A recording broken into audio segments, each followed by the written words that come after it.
बहुत समय पहले की बात है।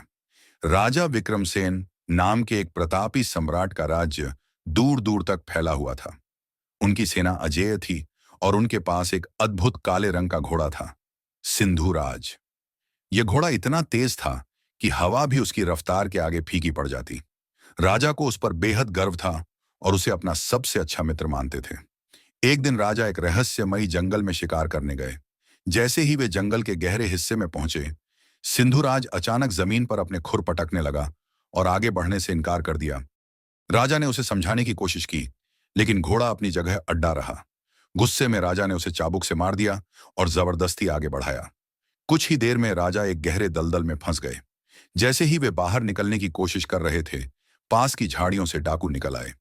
राजा को एहसास हुआ कि घोड़ा उन्हें खतरे से आगाह कर रहा था, लेकिन उन्होंने उसकी चेतावनी अनदेखी कर दी। डाकू राजा को घेर चुके थे, लेकिन तभी सिंधुराज जोर से हिनहिनाया और बिजली की गति से दौड़ते हुए उन पर टूट पड़ा। उसने कुछ डाकुओं को गिरा दिया और राजा को अपनी पीठ पर बिठाकर तेजी से दौड़ पड़ा। लेकिन भागते समय एक डाकू ने तीर चला दिया, जो सीधे घोड़े के सीने में जा लगा।